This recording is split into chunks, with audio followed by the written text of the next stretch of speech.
Overlay this construct with the income tax data for the same year and the situation becomes even worse. Formal sector jobs in India are scarce and are highly regarded. The most generous assumption, Economic Survey FY2018, it is that there are only 127 million formal jobs and 10 million enterprises, either registered under GST, the Employees State Insurance Scheme or Employees Provident Fund Organisation. Add another 18 million jobs in the government and the total formal sector employment is 145 million, or 61% of the 238 million total non-farm jobs. The remaining 93 million people work in 62 million private enterprises which are neither registered under GST nor under the employee insurance or pension schemes. Overlay this construct with the income tax data for the same year and the situation becomes even worse. Only 47 million individuals, out of 145 million, 1.1 million partnership firms and 0.8 million companies, out of 10 million, filed income tax returns. The rest, while being a part of the formal sector, remained outside the income tax net. Taxable income kicks in at the miserly 2.5 lakh rupees per year.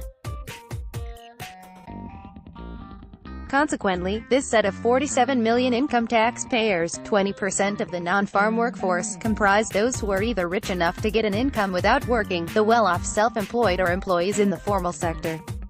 Of this privileged set, about 40%, 18 million, are those who work in the government and the public sector. The top 1% of the population, around 13 million people, comprising business elites, political dynasties, land-owning, kulaks, caste elites with muscle, storied film stars and entertainers, the children of top business executives, doctors, lawyers, chartered accountants and the senior bureaucracy, are born into the izzat of good families. They trace their family history over a few generations. They are networked with those who count in public life, live in exclusive areas and 7 decades after the British left, still exude the elitist hauteur of the Raj. Of course, things have changed. Technology and economic liberalization have initiated the growth of new entrepreneurs from amongst the middle class who in turn have created new job opportunities in the cities.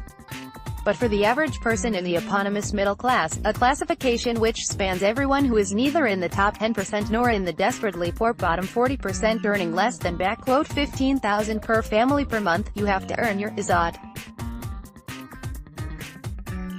Prime Minister Narendra Modi is a good example of such fire in the belly, as indeed was the industrialist who came in from nowhere, Dhirubhai Ambani. Becoming rich is a sure way of getting there. Crime is an option for daredevils. Business is for the brave. But the average middle-class child aims to excel at studies in school and then college, hoping to get into one of the top 10,000 companies or the senior echelons of the government. It is this set of around 5 million middle-class children, who look for good jobs every year, for whom heartbreak is just one slip away.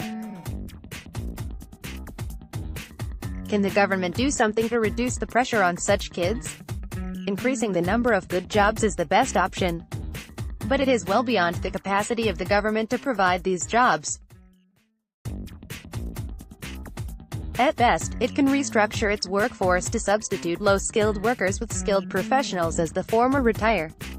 Professionals constitute at best 12% of total government employees, so even doubling the strength of professionals only adds around 2 million good jobs over 20 years at the expense of not replacing around 0.1 million low-skilled jobs lost due to attrition every year. This is very minimal relative to the demand for jobs.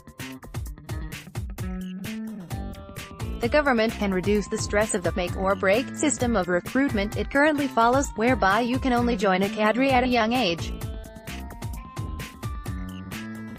Recruitment should be position-based for specific terms contractually defined, and not for entering a cadre or a service. This mechanism allows a second chance to late bloomers and late adapters. It is a superior option to increasing the maximum age of entry with multiple attempts to crack the entrance examinations. If the states and local bodies follow a similar strategy, around 0.3 million professional positions could be recruited annually on an open competitive basis against transparent and strict eligibility criteria. Small beans, but useful options for a career switch. The large private sector is similarly unlikely to add significantly to jobs. The focus there is on robotics and automation, not just in manufacturing but even in the service industry like food delivery and e-retail. The real opportunity for growing jobs lies in the 62 million small and medium enterprises, which currently employ around 93 million people. This is neither easy, nor can the pace be forced. The task is highly specialized. It needs local organizations with the financial resources and experience to mentor entrepreneurs till they operate at scale. To create millions of good professional jobs, we need at least a 20-year program of financial support at commercial rates of interest, hands-on management support and oversight by experienced professionals. The availability of easy money through subsidized loans, like the Mudra scheme, is inefficient. Money should never be cheap if it is to be used well. Nor must failure be held against an entrepreneur. Instead, prompt corrective action can ensure that loans are not misused for consumption and fit the size and time profile of each proposed investment. We are blessed, says Nitin Desai, a former chief economic advisor to the Union government, that the Indian economy is government-proof. An annual real growth of 7% can by itself end poverty by 2040, if it's combined with targeted income support measures. Improved education, health and infrastructure services will similarly enhance well-being.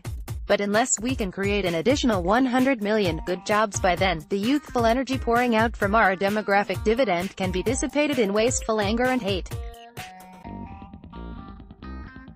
It is a cautionary tale, told by an idiot, for clear-thinking decision-makers. End of.